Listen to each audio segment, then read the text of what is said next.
The Backdoor GAA Podcast for 2023 is now brought to you by Steede Motor Group.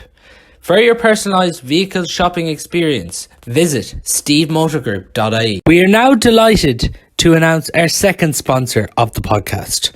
Harper Finlay are a professional service recruitment company operating nationwide and are dedicated to helping people find their dream job. So delighted now to be joined by former Galway footballer Derek Savage and Gordon Manning of the Irish Times to look back on Galway's back-to-back Connacht titles with an emphatic victory over Sligo yesterday in Castlebar. It's Galway's first back-to-back titles since 2003. Before the big game, obviously, the 1998 All-Ireland winning Galway team was honoured. What was that like, Derek, before the game? That was lovely. It was relatively low-key. We met up in one of the rooms there at the back of the stand in McHale Park, and it was just before the game they brought us out, so it was grand. It was nice to meet up with all the old faces, some of them we wouldn't have seen since before COVID, so it was a nice opportunity to get together with some of the lads again. Do you still get to meet up much together for get-togethers now, that team? Not a lot, really. So there was a couple of reunions. We had a 20-year reunion there in 2018, and since that, really, we haven't met up. So there was some of the guys, like I said, I haven't seen in 4 or 5 years. So particularly if they're in Dublin or if they're in different parts of the country, you might meet up with them. The guys are local. I suppose I'd see them fairly regular, but there are certain lads like Neil Finnegan, for example. Porrick Boyce was on the panel that time. Some of them lads that are based in Dublin, and you wouldn't see them for years. Is it hard to believe yesterday when you're doing an event like that, how long ago it is now, or does it still feel like it wasn't that long ago? It does feel like a long time ago, to be honest. A lot has happened since that. I was very young in 98, I was 20. So from that perspective, it's a lifetime ago, really. And then on the other hand, then I suppose, you'd say when you come out in the field there and walk out in the field in McHale Park, you'd get the old buzz again. The lads were just running out after us, actually, the Galway lads. We were still standing there. And you'd certainly miss the buzz of coming out in the field as a player. Do you have certain memories of that team, Gordon? I do. I have a lot of memories of that team, but they wouldn't necessarily be good ones. I'm a Mead man. And when I think of that Galway 98 team, I suppose 2001, a lot of those guys would have still been around.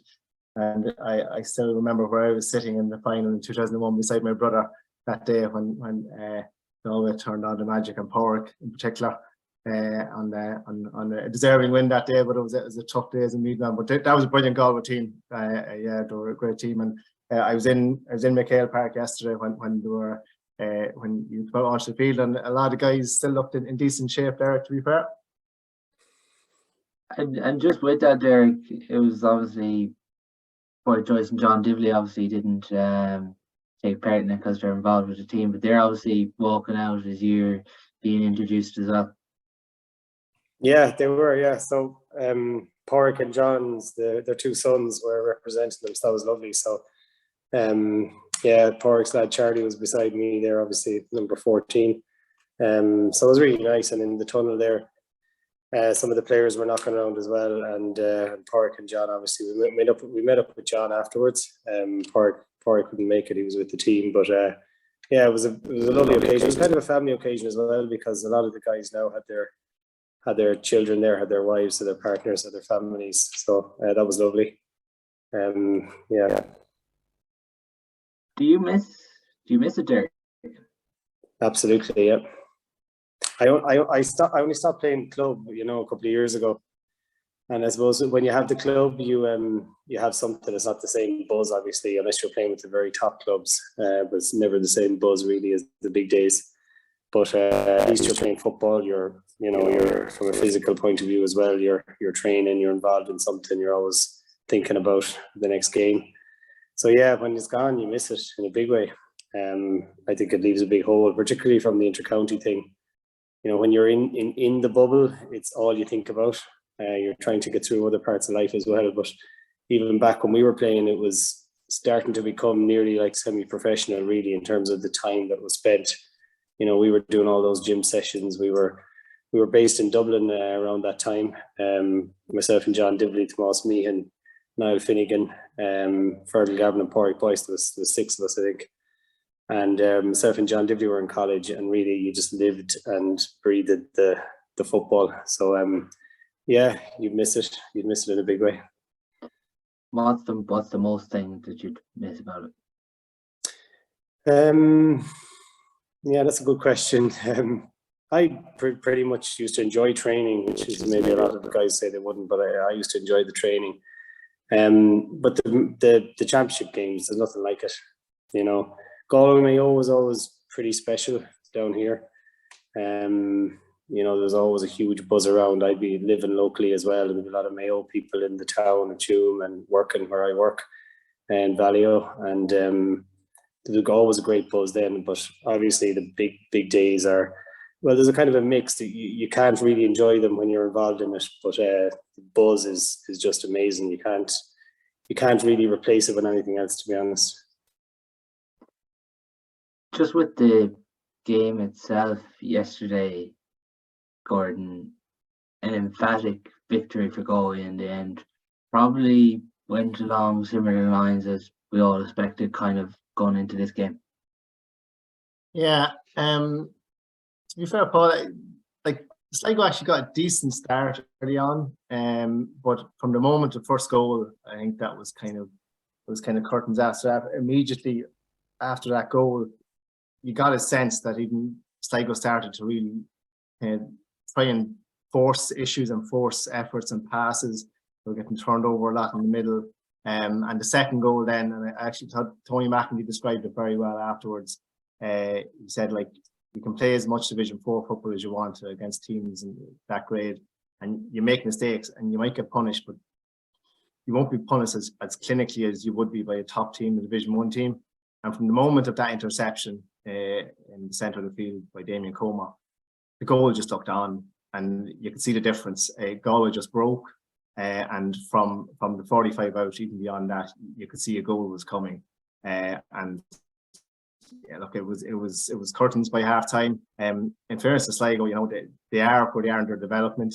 They're a long way behind Galway, and for Sligo, I guess a lot of positives at underage level, under 20. There's a decent number of footballers in that Sligo team. They're well coached, and it's a marathon, not a sprint for them, and they need to kind of keep developing and building. But the game worked out pretty much as you would expect it to, and it was from the moment of first goal. I think that was it. Then Sligo's kind of chance had come and gone by the time the first goal went in. Yeah, you talked there about the 3-1 start. Paspalan gets a great point to kick it off for them. Then Sean Carvine backs it up with a free from a difficult angle, but their aim probably was to keep out goals, and once kind of the first goal for itself, though, Gordon, the move itself, like here a lot of people talk about John Daly's kick passing, but that kick pass to find Damien Comer across to Matthew Gini was just a sublime move.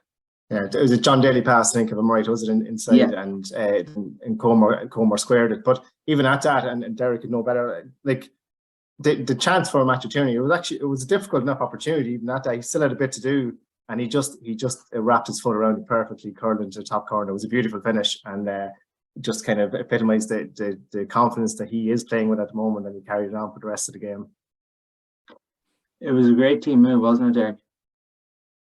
Yeah, it was, absolutely. I'd like to see them kicking the ball a bit more, to be honest. I think you can in terms of this mass defence that's going on, I really think Jamie gives a pivot there at full forward, and Ian Burke has brought another dynamic as well in terms of he's so dynamic, he's so quick, he thinks so quickly, and he can create that little bit of space in front of the goal. And I think that's what they need to do, is try to get the ball in a little bit earlier. I think the bigger teams, the stronger teams, might be more difficult to break down. They were able to kind of punch holes as well in Sligo, and they got a lot of fisted points with that way, particularly in the first half. So it was refreshing to see John Daly go route one. Damien Comer is probably one of the best ball winners in the game. And then obviously he did the smart thing and slipped it across to Matthew. And yeah, I suppose he had a bit to do, but he would expect to score, I'd say, in that situation, and it was a great finish in the end, the top corner. Just spot on, Derek. Just on Comer with his ball winning abilities, like it sticks every time he gets it, doesn't it? And then he's so aggressive when he gets the ball, like he's so direct and aggressive. Like, but so few players have that ball winning ability. He's like Velcro when the ball comes to him. Like, you just can't dispossess him. He's so strong and fast and direct when he gets it.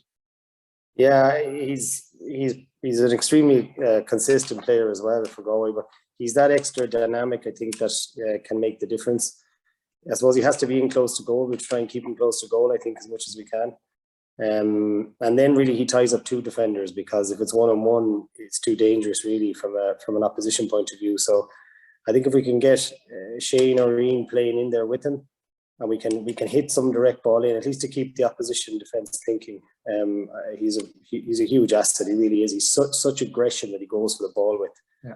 It's a lot of players nowadays are, kind of come on the loop players, and they'll kick points, and they have a lovely strike of the ball. But Damien has that kind of nearly raw aggression that really makes him difficult. And when he wins it, he wants to go at you as well. He wants to run at the defender, and that asks different types of questions as well. So he's definitely a huge player for Galway now, and he brings that kind of X factor. There was probably, when you look at that crossfield pass, Gordon, in the first half, Sligo nearly think they might get away with it, and then Damien Comer comes out of nowhere, forces a turnover, and sets up Matthew Tierney terrifically then for the second goal. Yeah, and he seized on the moment, and as I was saying, sitting up in the press box, and I think everybody in the stand, you just knew immediately it's on here, the goal is on, and Comer only had one thing in mind. He pumped the legs, he was off, the head was down. The head was up. He looked over straight away. He noticed Tierney.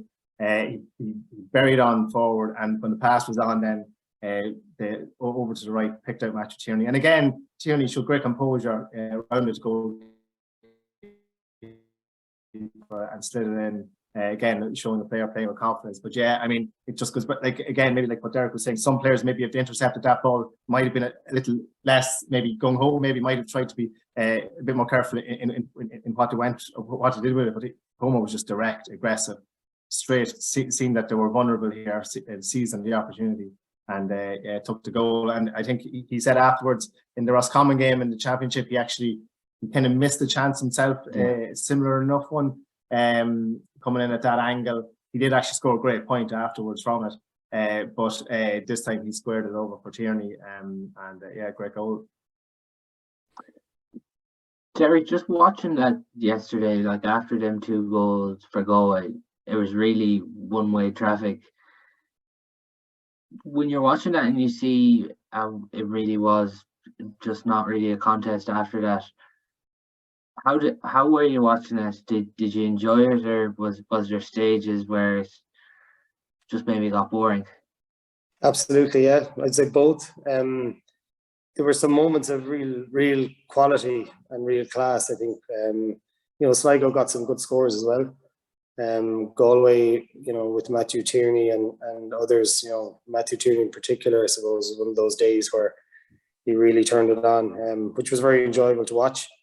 I think overall Galway will be happy with the performance, and is very professional. But if you're to look at it from a neutral perspective, you wonder really about the benefit of a game like that, because I think the bookies might have had it at 12 points or something. They're usually not too far wrong. Turned out not too far away from that, was a 14 or something in the end. So it was probably a foregone conclusion. People might want to hear that, but once the goals went in, I think Sligo were kind of playing really for pride at that point. And the problem is that, and this happens at club level, it happens everywhere. When you're playing a team that, might be superior, you've got to get men behind the ball. And then it can turn into a really, really bore fest, to be honest, because obviously Galway are ahead. They're just going to play keep ball and try and pick holes in the defence. And Sligo have to stay back to keep down the score. So there were times when it was, I don't like saying it, but boring is probably the word. Tactically, you're watching it, you're interested, obviously. You want to see how Galway can break them down. But from a neutral perspective and from an excitement in the game, when it's not close, those type of games can be very hard to watch. Do Galway get any value out of that, Gordon? Of the game itself, I'm not so sure. Of the sense of winning back-to-back Connacht titles, I definitely got afterwards. It was something that the group, I think, had targeted. Certainly something that Pádraig had mentioned a number of times in interviews even before the match and after the Roscommon game down in the High, he even mentioned it. So it's something they were aware of, and I'm assuming within the group it was a target of theirs to put back-to-back titles together. So look, that old adage of nothing beats winning and momentum and silverware and all that kind of stuff. So as regards to maybe the exterior stuff, then I think they do take positives from it, obviously. As regards the contest, not so much. But look, Matthew Tierney's not going to, like, he scored 2-7 in that game. Like that's the confidence you bring from that forward into the next day is huge. Individual players will take positives from their own performances and their own matchups, how they got on. The kickouts were really good for Galway yesterday, although most of them were uncontested. But on Sligo's kickouts, they won. They scored not 5 from Sligo's kickouts, you know. So they were good at breaks around the middle and forcing mistakes on Sligo's kickouts. So yeah, look, little things like that. But generally, as a contest, I suppose they'll be happy they got silverware and came away hopefully without any injuries. Just bring you in, Derek. Obviously, back-to-back is something there that hasn't happened since 02-03. How important is that? I'm not sure it's that important, really. I think I'd agree with Gordon there that winning breeds winning. You know, I think it's winning games that's important. I would say the Roscommon game was important for them to win it. And then obviously you're on a hiding to nothing, then playing Sligo in the Connacht final. So getting back-to-back provincial titles itself, I'm not convinced it's that big of a deal. I think the championship probably won't start for another few months. These round robin games, I think teams will be building. You know, the top teams are going to get through that. There's a reality. It's 3 out of 4 are qualifying. So yeah, the back-to-back thing is nice. It's nice. It's a milestone, I suppose, to the players. It's another box ticked, but it's I would say, you know, a relatively small step on the journey and where they want to go this year. With that, Gordon, when you're talking there about Matthew Tierney's performance, 2-7, really eye-catching, can there be a positive taken out of, like, when you look at scores from play, Damien Comer, Shane Walsh, Robert Finnerty, they didn't contribute to a huge amount of scores on the scoreboard, but then if you consider that their scores were spread out when you would have Matthew Tierney's 2-7 scores were spread out then across the board. Yeah, I think there were 10 scores, I think, in total. Again, that you can probably look at that either way. I mean, Damien Comer not scoring, Shane Walsh maybe not contributing from play, and yet the other guys are scoring. So it's the positive fact that the other guys are doing the scoring and you're not relying on Lisa Damien and Shane. The negative of that is you want Shane Walsh to be, you know, scoring heavily. And certainly if Galway are going to win the All-Ireland, they'll probably need that. And that would be maybe one area of concern, is that he just hasn't seemed to hit the heights of last year yet. He's had a bit of a kind of staggered season, I know, from the club competition and then going away and coming back. He was ill yesterday or last week, according to Pádraig Joyce. He was sick in the build-up to yesterday's game. But he hasn't really hit the form yet. And I suppose what all Galway fans are waiting for is the day that both Damien Comer and Shane Walsh hit form on the one day, and you throw in Matthew Tierney now as well. Like, I mean, it's a scary possibility. The potential that's there if they all hit form on the one day is huge. But yeah, no, there was a spread of scores yesterday, and like Matthew Tierney, I was looking at his scoring ratio throughout the league. I mean, it's hugely consistent throughout the league. A goal against Mayo, 6 points against Tyrone, point against Roscommon, 1-3 against Donegal, 3 points Monaghan, a goal against Armagh. So like, he's been doing it all season, Matthew Tierney. So he's having one of those seasons that you'd imagine if he stays injury free, that he can maintain that and build over the next number of weeks when, as Derek rightly says, the championship really gets going. Just on that, with those players being minimised from play, would you take that as a positive with the other players around him, Derek, or do you see it as maybe a bit of a concern? Well, I suppose it probably you need to think about it player by player, really. I mean, from Damien Comer's perspective, he can kick 2 or 3 easy points. He went for the right pass at the right time, got goals out of that. He's playing really well, so I wouldn't have any, I don't think there's any issue there with him not scoring. There's just days when the opportunities aren't presented to certain players. Matthew Tierney was also on the end of a good few moves. So that would have brought up his score as well. Shane, I think he had a bit of a virus yesterday, so Shane needs to find a bit of form. There's no hiding that. Obviously, he's an amazing talent, and if he can find form, I think with the addition of Ian Burke in particular, Matthew Tierney, Robert Finnerty as well, there's a lot of options there. And also Galway are getting scores coming from deep as well. And Paul Conroy wasn't playing yesterday. He's always good for a couple of scores. So we have a lot of options now. And I think Pádraig has built a team and a style of play where lots of different players can score and will score. Johnny Heaney often pops up with a point. Killian McDade scored quite heavily last year. So on different days, you're going to get different guys doing the scoring.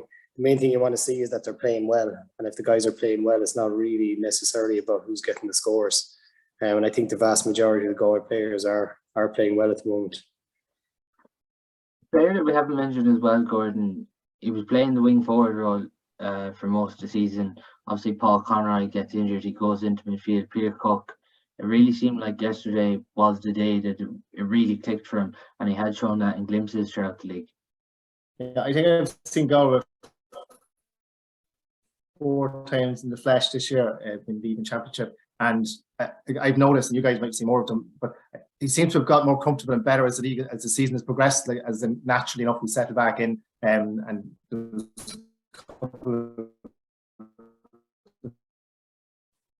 first couple of games, I've seen him in a bit of rustiness, a bit of bad selection of shots, but generally he's improved as the year has gone on, and that he's a big, huge addition for the.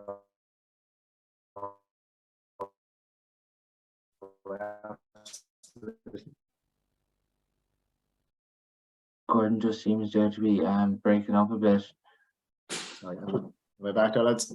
Yeah, I can hear you now. But just with that, Gordon, did you see Cook more effective in a midfield role yesterday rather than a wing forward role? Well, that's going to be, I suppose, the debate for the Galway management. Like, what happened there with Paul Conroy? Paul Conroy's fit? Does he start in the middle? Like, John Maher has been a huge addition there this year. He's a huge man actually as well. I was in the tunnel afterwards yesterday, and he was walking by. He's huge guy. So he's been a huge addition to them in the middle of the field. They have options there now. Like, so does Peter Cook go back, or do you play him in the wing forward position? So like, there are options for Pádraig in that middle third and up front as well, which is what you want within a panel of players. Look, I do think Cook has improved as the season has gone on, and he's definitely a huge addition to the squad this year. What would you do there, Derek?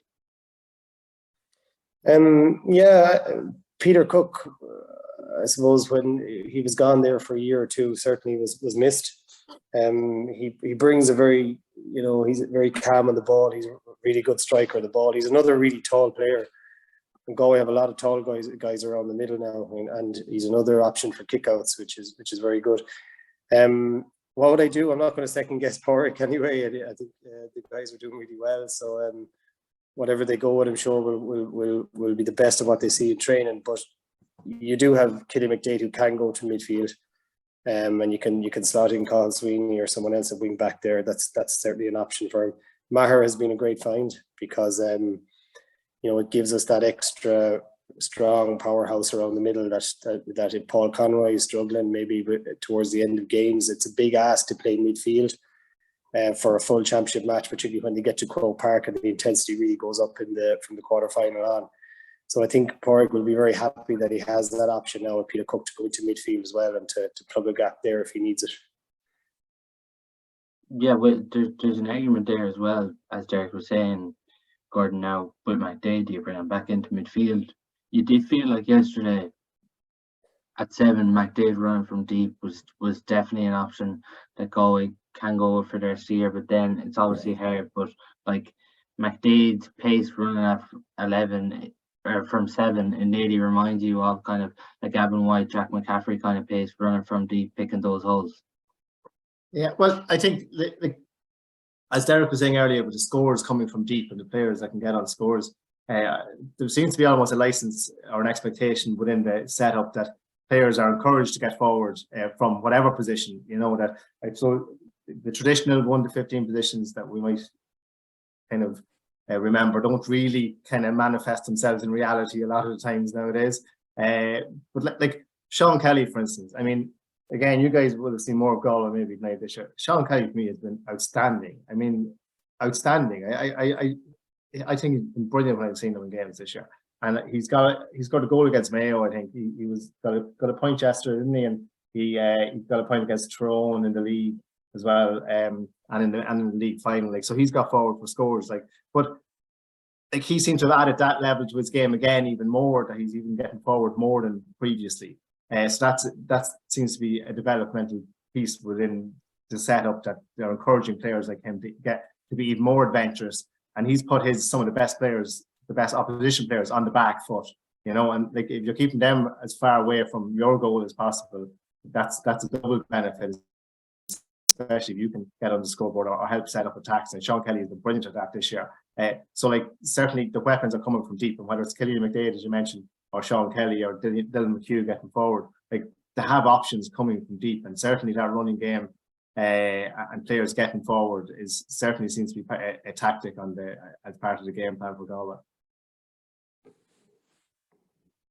There's huge options there as well, but Derek as well, a player who's kind of broke in for his first year in the championship this year as well, did really well yesterday. Johnny McGrath, you have to be impressed with him. He didn't see much game time in the league really, but since he's come in from that Roscommon game, he looks really tenacious and tigerish in defence. Yeah, absolutely. Himself and Jack Glynn, I suppose, are kind of similar type players. Jack had a great year last year, and losing Liam Silk obviously must have been a massive concern. It was a concern for all of us really. So Johnny has come in there. Yeah, he's tenacious. He's actually very good on the ball as well going forward. You know, and he can punch holes in defence as well. There were times when he was kind of the extra man sweeping yesterday. Then he was man marking. So I think he can do a lot of different jobs. I suppose the question will come down with those guys is, you know, when it comes to the latter stages, you know, when you're one-on-one and the game starts to open up later on. You know, I think that's where his aggression, his man marking will really come to the fore. And yeah, I think he's been a really good addition to Galway this year. If there is one thing, Gordon, on Galway's performance yesterday, what was it that impressed you most? Well, I suppose they were business-like. They got the job done that they had to do, like, you know. But one aspect that really impressed me with Galway in the Roscommon game was that period after extra time when Galway scored, or Roscommon scored, as a 1-3 or 1-4 straight after the break, and it was a whirlwind. And for those couple of minutes, Roscommon just had the momentum. The Hyde was hopping. Galway didn't panic. They didn't blink at all. And, you know, maybe Galway a couple of years ago might have just kind of got a little bit started in it, but they're so experienced at this stage. They weathered that little storm, that patch. They got back on top. Dana Como was excellent that day. But as a collective, they just weathered the storm, went about their business, got the job done. And yesterday in McHale Park again, they were never under any pressure. But apart from that early couple of minutes when Sligo got a few points, they were business, like, got the job done with minimum fuss. They didn't have to exert themselves, didn't have to put players, they were able to take players off and rest them in the end, some of them. They got the job done with minimal fuss, no injuries. and they go on to the All-Ireland series. And for me, Galway this year looked like a team who really know what they're about. Like they you see some developing sides in different teams, and they're still trying to figure out maybe a few aspects of their game. Galway just looked like they know what they're about this year. Can they win the All-Ireland, Gordon? Absolutely. I mean, they've been the best team I have seen in the flesh in different aspects of their game. And I haven't seen Kerry in the flesh this year. But as regards to teams, and I've seen Dublin, Mayo, Derry, Tyrone, like Galway have ticked a lot of the boxes, and they seem to be in a better place this year than they were last year. And surely the benefit of that season last year, getting to the final, all the stuff that goes around along with that, can surely only stand to you. And they look a very comfortable team that know what they're about. Like, and I think if they can I think the key to it, Paul, will be if Shane Walsh can find that bit of form again and get back to that level, because he's a marquee player, like, and if they can get him humming again, moving along with the additions of like Ian Burke and Matthew Tierney in the form he's in, Damien Comer in brilliant form. I think whoever wins the Ireland this year will at some stage have to go through or get over the by Galway, I imagine. Where would you have them, Derek, in the All-Ireland conversation now as a minute? Well, you should be careful how you answer that. Yeah, I think they're in the conversation, no doubt. Obviously, last year coming, down the stretch, they were thereabouts. We probably, in the last few minutes didn't have enough to really push it on and win the game. This year, they have certainly brought some players on. We've lost players as well. So in some ways, it's been a bit of a counterbalance, certainly in the back line. With Ian Burke back and Peter Cook up front, definitely appears like we've more options. So that would give you more confidence that in the when it's tight in the last 5 minutes or 10 minutes that we will have players that can come on and make the difference. I think Kerry looked extremely strong yesterday. Obviously they were on a mission with the very sad news that they got on Saturday with the Clifford family, but they just looked to be really clinical and really coming back to form at the right time. And Dublin certainly haven't gone anywhere. And we're always looking over the fence here at our old rivals. Mayo, had a bit of a come down against Roscommon. They have to be in the conversation as well. As do I think Derry, probably up north, are probably the team. Tyrone would also say they have a say here, but I think Derry have a very interesting. They seem to be evolving their game. They were a bit found out last year, I think, in the semi-final, but I think they've evolved their game further, so they're certainly in the conversation. So I suppose definitely top 3 or 4, I think, where Galway are at the moment. And where would you rank them in that 4 at the minute? Where would I rank them? I suppose the fact that Kerry and Dublin have pedigree there, and they have, they've have a lot of All-Ireland winners already on the team. You'd probably think that they're up there. Galway are certainly capable of taking either or both Dublin and Kerry this year. In terms of ranking, it's hard to rank them up at the top, but on form this season, I would say they probably are. Overall, as I said, with the pedigree, I suppose a big question for the championship is whether these Dublin guys have the appetite to go again. And when you see Stephen Cluxton coming back in and Jack McCaffrey, Paul Mannion starting to find a bit of form, if these guys have the same hunger that they have shown over the years, they're going to be extremely difficult to beat. And that's when experience, those last 5-10 minutes in the big games, that experience can get them over the line. So I think Galway have a huge opportunity, really huge opportunity. A team like that has been built over years, great work done by Kevin Walsh and then brought on by Porrick, to another level really. And the conditioning these guys are in, is incredible. They're a hugely physical team. They're totally focused, seem to be all going the same direction. So from that point of view, you would really say that the stars are lining up for them. To go and do it then is a different thing, and we just really hope that they can push on and go and win it for us, because I can tell you we're sick of getting rolled out all the time, And the place around here, the kids, they need new heroes, and these guys are well capable of doing it. Where would you have them along the rankings, Gordon? Again, like as Derek was saying, it's a hard one to kind of nail your colours before the real business end starts. But as regards form and what for me, Kerry are the favourites for the All-Ireland. I would have Galway right after them at the moment. And then I think there's a kind of a splatter of likes of the Derry, Dublin, Mayo, kind of there's a pack of teams there that can win it. On Dublin, I do think it's interesting where Dublin are going to be. I actually thought they looked really jaded and vulnerable against Kildare last week. I was in Croke Park, and there was no spark in them until Jack McCaffrey came on at half time, and he kind of added energy to them. Before that, there was just a lack of energy, a lack of something about them.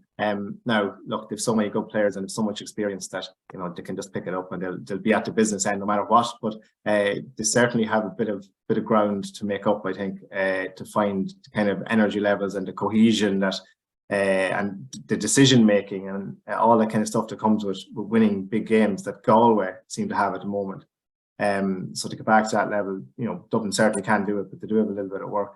But I would have, look, for me, Kerry are the favourites, but I would have Galway kind of at the moment, certainly on form as the lead and chasing pack there, leaders of the chasing pack.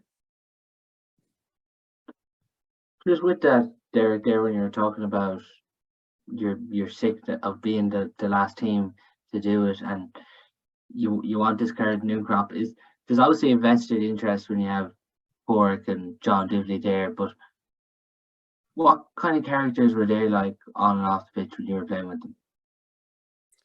Porrick and John, I suppose first and foremost, they were exceptional footballers. Porrick, his longevity in the game here and the length of time that he maintained such a high level of performance and consistency was quite incredible. A lot of us were long gone, and Porrick was still kicking 6 or 7 points. And he was like that from the beginning. I think he brought a huge confidence with him, as did Michael Donlan and others.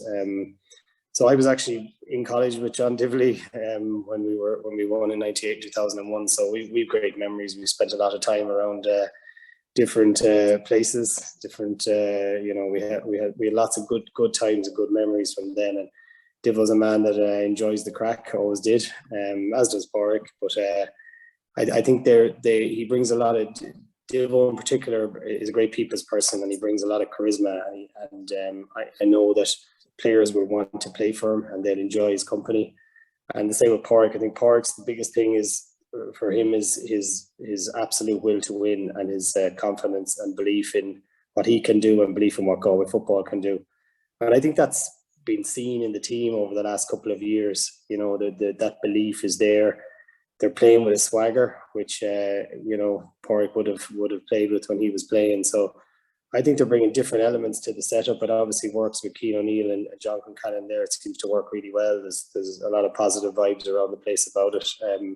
It's a closed shop, which is good too. We don't hear too much, and that's what you want. But anything you do here is positive, and that the lads are in good form, and I suppose it shows on the field. And I think, to go back to your question earlier to Gordon, the professionalism I think that they're showing is really the key. That they really put away Sligo, and it's always could be a banana skin. We got beaten by Sligo in 2007. It's actually my last championship match that I played with Galway. So they can be a banana skin. The Sligo were stronger that time. They had a stronger team, but when you're playing those games, you're on a hiding to nothing, and that professionalism they have is there. That confidence is there, and I think that stems from the top. It stems from the manager. Even in the media, Gordon, as a journalist, is there a sense that even if you're doing a post-match, sometimes report Joyce, like it's different to a lot of managers, because even the way he was talking yesterday about the goalkeeping situation, it's almost like you're getting it up front with poor Joyce. Yeah, I'm not sure you get anything really up front off a lot of managers, really, they, like what you're told and what's really happening, I suppose, can be two different things. Yeah, I mean, look, Pádraig, to be fair to him, the post-match interview after the Roscommon League game this year, he kind of always looked a bit shell-shocked, and he was saying that Damien had to go for a scan and it didn't look good. And I remember coming away from Salt Hill that day thinking that the loss to Roscommon that day was bad, but if Damien Comer's gone for the season, that's much worse. That could be hugely significant for Galway's entire campaign and what they hope to achieve. And I remember Pádraig that day, he came out, he fronted up and he talked about it. And he said, look, didn't look good. We have to get a scan and see how it is. Actually, for not just for Galway, but for everybody, Damien Comer came back remarkably a number of weeks later and has been in brilliant form. But that was a huge moment for Galway's season as well. Like, I think if Comer got injured then, I mean, that could have changed the course of the narrative of the year for Galway. And Pádraig certainly in that post-match press conference was, I think he was fearing the worst as well. But yeah, no, after matches, he always, to be fair to him, he actually, I remember the relegation game against Monaghan a few years ago up in Clonus. He was so devastated by that he wasn't able to talk. So I think there was Derek saying there, he's a winner, like he's just a serial winner. He's a competitive animal. So relegation in the league, for anyone who thinks it doesn't matter, that day he couldn't even talk. He was so devastated. So yeah, it's what you get. What you see is what you get. Maybe sometimes with Pádraig, wears his heart in his sleeve. He's a proud Galway man, but in general, with inter-county managers, what to say in the press and what's really happening and behind closed doors are different things. And just before I touch on a bit of Galway Tyrone, because it's obviously been announced that it's going to take place on Saturday week in Pearse Stadium. That'll get Galway's All-Ireland series run up. Derek, when you see Pádraig and John, some of your ex-teammates involved in a county setup, has there been an urge yet of management or coaching or throwing your name into it at inter-county level or appealing to you yet? Geez, I don't know. I don't know whether I would have time to be at that. It's I would say it's nearly a full-time job at this stage, but no, myself and Jeff Allen are actually we're coaching the Galway under 16 academy squad. We did it last year as well, so it's not too intensive. It's it's only once a week, every Saturday morning, but we're getting great enjoyment out of that, and hopefully bringing along the under 16 lads, which are only 4 or 5 years away from a couple of them probably making it onto the senior squad. I have a bit of taste in management with the club, playing and managing, which is a whole different ball game, I can tell you. Will I get into it in time? The kids are young, I don't know, but at the moment I'm enjoying what I'm doing with the under 16s. It's a different pressure, I suppose. The pressure of the senior championship is massive, and I think we should all remember that. There are players out there that make mistakes. That we have to understand that they're giving of their time, and it's a huge commitment. They basically have to put their lives on hold to play. And I would say for the management as well, a lot of them are kids. We saw Pádraig and John's yesterday. I know that Cian O'Neill and John Concannon have small children as well, and they're really, it's a huge commitment, time and effort, and we should be grateful for that, really. When the games are of good quality and they're tight, and the standard now has got so high that it's really incredible. The athleticism, we were looking at Damien Comer coming out on the field, and we were saying, geez, he's like a back row forward, he's like a number 7 playing for Leinster or something, and the physicality they have. These guys are still amateurs, and then the skill level they bring to it, no more than the hurling. So I don't want to talk it up too much, but we have to take our hats off to them and say, and really say thanks to them and admire what they do, and all with a great sense of honesty and the class that was shown there yesterday from Sligo as well. Losing, there was no dirt, there was no nothing. It was a really high quality, quite high quality game, and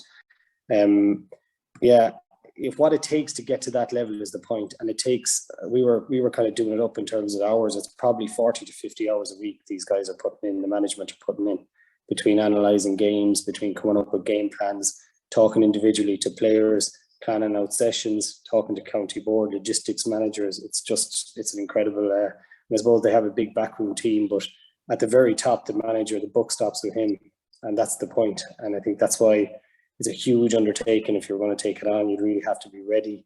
Your family would have to be ready, and you have to be obviously in the right place in your life and in your football career.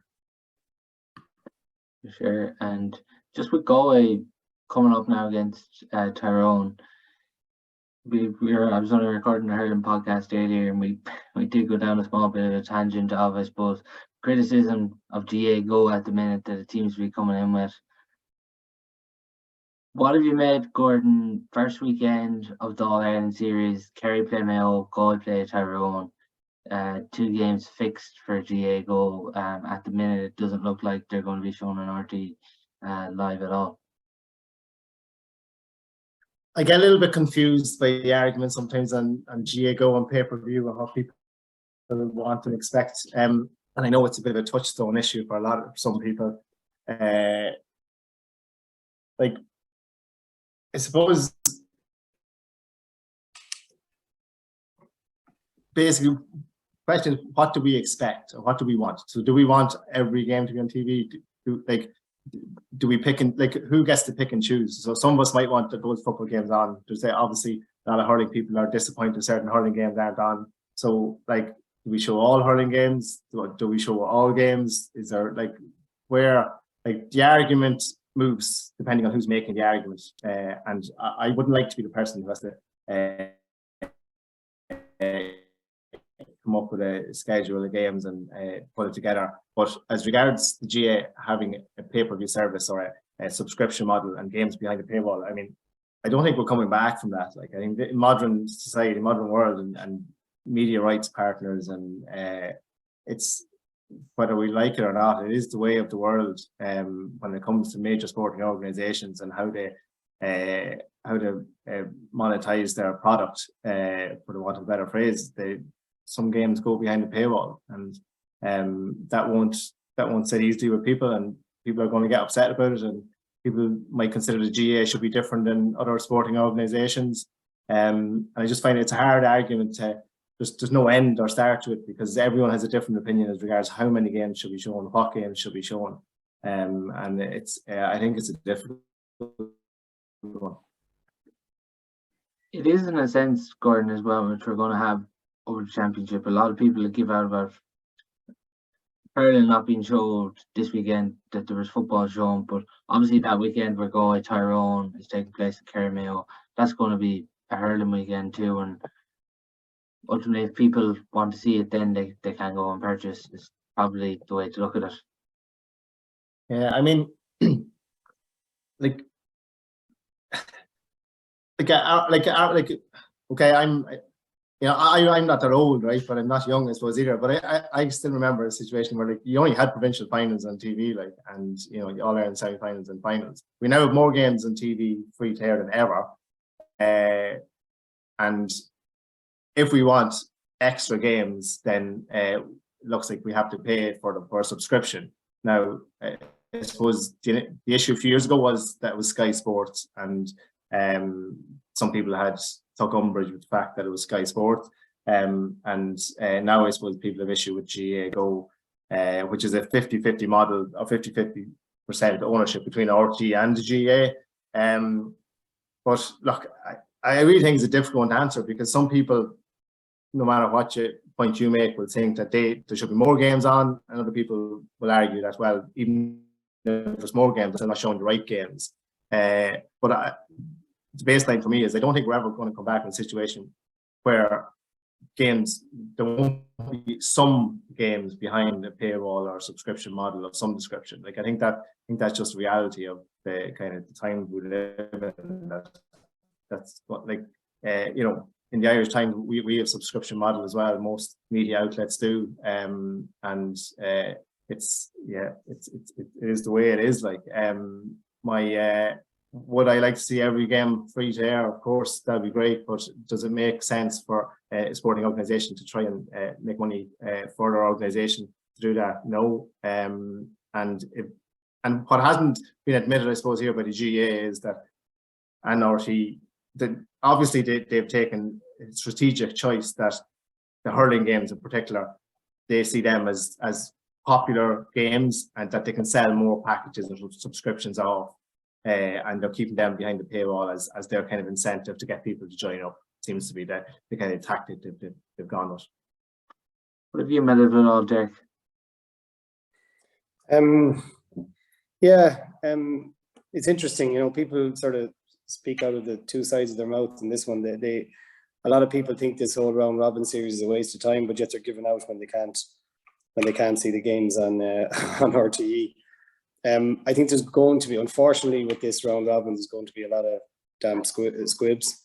It's probably, you know, reasonably clear who's going to get through and who's going to struggle. So there'll probably be some competitive games and other games that will be where teams will be resting players. They'll be bringing, they'll be trying out their subs. They'll be trying out the panel. They'll be trying to give other players game time. So in terms of the real, I suppose, games that we want to see, it'll be when it comes to the knockout, you know, the preliminary quarterfinals and on. And I honestly don't know what the strategy is from the GART on those ones, but I certainly wouldn't be giving out too much about the round robin games from that point of view.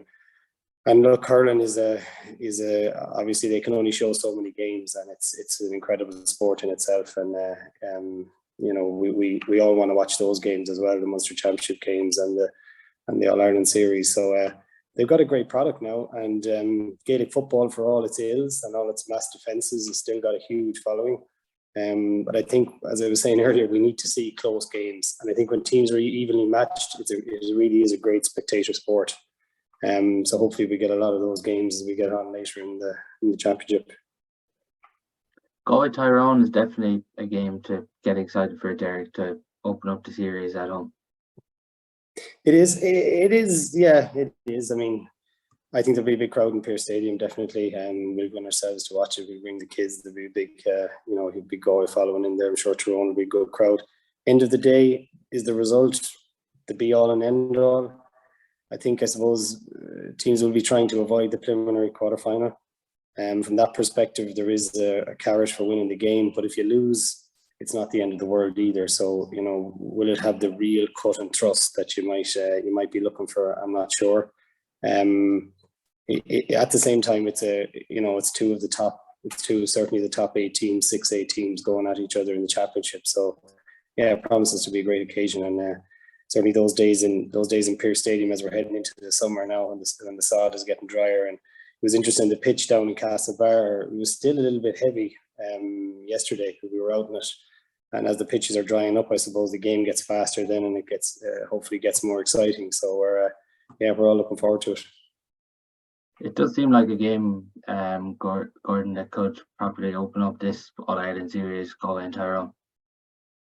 Yeah, but like, I think maybe as Derek was saying there, you've 3 teams coming out of each group. So like at the end of it's a lot of games to get rid of 4 teams from 4 groups. You know, you have 4 teams that are dropping out after the kind of round robin stages. So there is a lack of jeopardy in the group stages for most of the groups. I'd argue possibly all of them, depending on what way things pan out. Beforehand, you probably know who's going to finish 4th, more or less, and then you're tossing it up to see who comes for 2nd and 3rd to avoid see who goes to what stage next in the competition. So there is a lack of jeopardy from that part. The GAA's argument on it is that it avoids the possibility of dead rubbers in the 3rd round of games. So I suppose we should wait and see how that all pans out, and do we have a really exciting last round of games, kind of showdown Sunday or whatever it is, and everyone's checking permutations and how it all works out. And if we end up with that scenario, then maybe the GAA have got it right. But if we end up with a scenario where we kind of know what's happening, and I I wouldn't be massively surprised if that's tweaked going forward in the next couple of seasons, where we might just have 2 teams coming out of the groups. I think from kind of chatting to people anecdotally, that would be a preference for a lot of people, that they think it'd be more exciting for the group stages if 2 teams went forward from it. Again, the GAA's counter argument is having 3 teams going forward avoids dead rubbers in the last round. So we'll wait to see how that pans out. But I do think the home and away games are going to be good, because there's a lot of provincial venues and towns around there don't get home championship games during the summer, and I think that'll add a bit of colour and excitement. Absolutely, it'll be interesting to see how they pan out. And the Galway Tyrone gets underway Saturday week at 5:15 in Pearse Stadium. A huge game to look forward to. That's all we have time for on our show today. Thanks a million to Derek and Gordon for coming on. Cheers, thanks, Paul. The Backdoor GAA Podcast for 2023 is now brought to you by Steede Motor Group. For your personalised vehicle shopping experience, visit steedemotorgroup.ie. We are now delighted to announce our second sponsor of the podcast. Harper Finlay are a professional service recruitment company operating nationwide, and are dedicated to helping people find their dream job.